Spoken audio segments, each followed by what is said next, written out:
Hi everybody, this is a video concerning the Romantic period.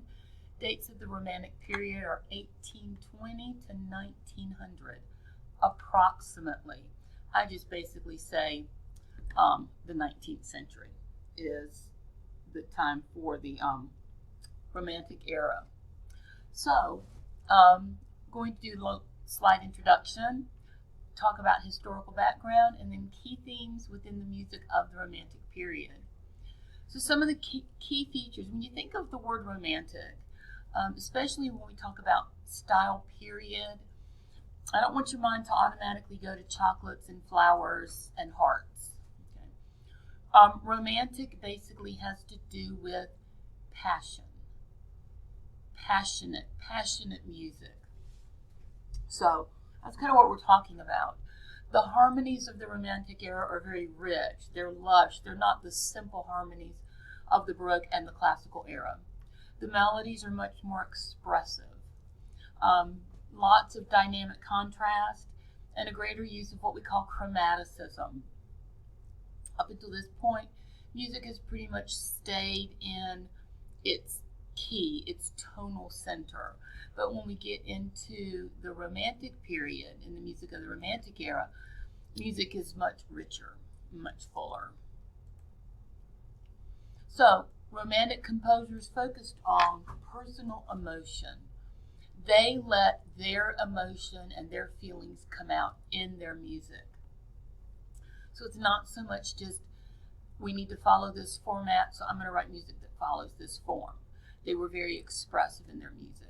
A lot of storytelling through music, and then some very unique musical styles during this particular period. Now, some of the developments within the orchestra include much larger orchestras. In fact, Ludwig van Beethoven was one of the composers that increased the size of the orchestra. I was going to say organ. Increased the size of the orchestra. And one of the reasons was a very practical reason. Beethoven was going deaf. So in order for him to be able to really hear, he needed more violins, he needed more trumpets, he needed more bassoons, he needed more, so he could hear better. New instruments. So the development of different instruments became important, and then expanded tonal colors and textures. What in the world does that mean? When we talk about tonal colors, it's one of the ways that we describe instruments. It's one of the ways that we describe instrument groups. And the way I like to talk about it is, imagine you're back in kindergarten and you're supposed to take crayons to school, and your mom doesn't buy you the 8 count or the 16 count.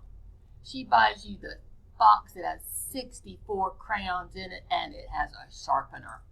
It is the Cadillac of crayons. You are the envy of every student. Okay? When you open up that box, all of the reds are together, all of the blues are together, all of the yellows are together. So they're all grouped together. So think about that as an orchestra. There's brass grouped together. There's woodwinds grouped together. And then what color would the brass represent? What color would the woodwinds represent? So that's kind of what we mean when we talk about tone color, kind of associating actual colors with sound.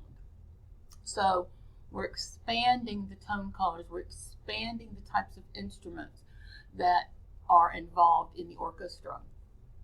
And then textures. When we talk about the term texture, we talk about the thinness or the thickness of a piece of music. So monophonic is just one melody line. Polyphonic is 2 or more melody lines happening at the same time. And homophonic, which is what we saw in the classical period, is a melody with a supporting harmony. Well, composers started to really expand that a little bit and create different textures, different styles within it. And there are other terms that are used for texture, but just knowing that they expanded that. And then some of the key trends, the rise of program music. Now, Program music is music that is written to tell a story. That's why they're writing it. There's a piece by Claude Debussy called The Prelude to the Afternoon of a Faun. And the Prelude to the Afternoon of a Faun is actually a poem by Claude Mallarmé. And Debussy really liked that poem. So he developed a musical score to go with that poem. And later, other composers actually created dance to go with the music that represented the poem. So, Prelude to the Afternoon of a Faun is a very interesting poem. If you get a chance, look it up. And then nationalistic elements in compositions. During the classical period, music became very generic. Okay? If you were a classical writer in England, if you were a classical writer in France, if you were a classical writer in Poland, it all basically sounded the same. But during the Romantic period, there was this nationalistic movement. It was actually started by a group called the Russian Five, and they wanted to get more of a national flair in their music. So when you listened to a piece of music, you knew where it was from. You knew it was from Poland, or it was from Russia, or it was from France. So this movement to kind of get back to the nationality during this particular period was very important. One of our composers, Frédéric Chopin, he was from Poland. So a lot of his music written for piano are very short, but they are based off of dances. So the mazurka was a dance, a Polish dance, and he wrote many piano pieces, many mazurkas that represented Poland. So the music became nationalized. During this time also, the music in America was very influenced by Europe, and there was a lady, I cannot remember her name right now, but she brought over some musicians from Europe to America to actually write music that had an American feel to it. And that later goes on in the 20th century, especially with a composer named Aaron Copland. And his music has a very Western America feel to it. Now, some of the notable figures are Beethoven, Ludwig van Beethoven. He is considered to be the transitional figure. He was born during the classical period, died during the Romantic period. His early music is very classical. By the book, certain forms, certain ways to write music. But as he grew in his music, he really pushed the boundaries. He pushed the envelope. He thought outside of the box. In fact, his final symphony, he wrote 9 symphonies, and his final symphony was very long. It's 45 minutes, maybe an hour, might be an hour in length, but it incorporated chorus. So up until this point, you had instrumental music, you had choral music. Now, yes, choral music was accompanied, but you had strictly instrumental, strictly vocal. But Beethoven said, no, we can put the two together. So in his last symphony, he included a large chorus. I mean, it was big. Now, one of the things about his last symphony was he was completely and totally deaf when he composed that final symphony. Amazing. So he composed it, he directed it, and it is said that in his first appearance of the Ninth Symphony that he directed, the first chair violinist had to actually stop him from conducting at the very end because he kept conducting because he couldn't hear. So, and he turned around and there was this thunderous applause that unfortunately he couldn't hear. Beethoven's life, very interesting, a little sad. I mentioned Frédéric Chopin. He wrote piano music. He also wrote what were called miniatures. And a miniature is a piece that lasts maybe a minute or two. So he wrote very short piano works. Franz Liszt also was a phenomenal pianist. He was actually a prodigy, and he was very gifted, and just his output of music was phenomenal. He was so strong when he played the piano, and his music represented you have to have the strength to play his music. You need upper body strength, arms, fingers, all of that. Playing his music is not just sitting down and playing. It's like going to the gym and exercising first, then it's warming up and then playing. But it is said that on concerts he would actually break the strings in the grand piano. He played with such force. Chopin wanted to be a Liszt, but Chopin was too sickly. He did not have the strength to do it. Schumann, there are actually two Schumanns. There's Robert Schumann and Clara Schumann. Robert Schumann actually taught Clara Schumann, and they developed a relationship, and they wanted to get married.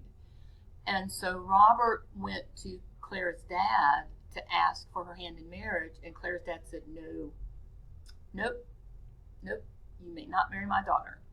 So as soon as Clara turned 21, they got married, and they had a very good life together, other than the fact that Robert Schumann suffered from some mental illness later in his life. And he heard in his head, he could hear the pitch A440, which is a specific pitch on the piano, constantly. He heard this constant humming of this pitch, which then caused him to go, and he jumped off of a bridge into a river. Fortunately, they were able to get him out, but he had to be hospitalized in an institution the latter part of his life. Clara was an excellent pianist, so she traveled and she did concerts. There's another composer who's down at the bottom, Brahms. Brahms was a good friend of the Schumanns. So Brahms helped Clara take care of the kids and all of that after Robert was institutionalized. One of the sweetest things, though, about Robert and Clara is that on the day of their wedding, Robert gave Clara a blank journal, a blank diary, for her to start keeping record of things that were going on within their family. Clara liked to keep a diary. She wrote every single day. So she took that new diary that Robert had given her, and she wrote down things every day that had to do with their marriage, had to do with their family, had to do with their children. So it was very sweet. They had a very, very sweet love story. Let's see. Wagner. I know that says Wagner, but it's pronounced Wagner. Wagner, Tchaikovsky, Verdi, Mahler, all of these are key figures of the Romantic era, and there are more. These are just a few. Some of the breakthrough composers are, like I said, with Chopin, his nocturnes. He wrote nocturnes, which were night music, is kind of what they were called. Liszt, very virtuosic piano, wrote piano pieces. I saw a picture of Liszt's hands one time. It was a meme, and he had 10 fingers on each hand. That's how dynamic his pieces were. Wagner did a lot of operas, and very notable operas from the Romantic era. And of course, Tchaikovsky, his ballets, The Nutcracker, Swan Lake, he was known for his ballets. So Romanticism emphasizes emotion and individuality. One quick note on Beethoven and individuality. Beethoven felt like all men were created equal. Now, I use the term men because that's the term he used. But I think he probably meant everybody. I think he meant all of humanity is created equal. And there was a time that he was walking down a path, and a prince and the prince's entourage came toward him. And Beethoven kept walking. And when his companion asked him, "Why didn't you stop?" his response, and this is not a quote, okay, but basically he said, "Why should I stop? We both put our pants on one leg at a time." Basically meaning we're all equal. The expansion of musical forms in the orchestra and the lasting impact on future composers and musical genres. So questions for discussion, and these will be available to you in your journal. How did Romantic composers emphasize emotion and individuality in their music? Why was nationalism an important influence on Romantic composers? And what are the key differences between program music and absolute music? Let me address that one real quick. Absolute music is music that's just written. You know, Bach wrote a ton of preludes and fugues. So he just wrote it. There was no story that goes with it. But I guess the question is absolute music really absolute? It might have been written without a story in mind. But when the composer is writing, there is a story going on in their life at the time. And when the listener listens to it, there's a story going on in the listener's head. So really, is absolute music really absolute? I don't know. You tell me. All right, that concludes this PowerPoint for Romantic Era. Now it's time to do some discussion questions. I'll see you later. Bye.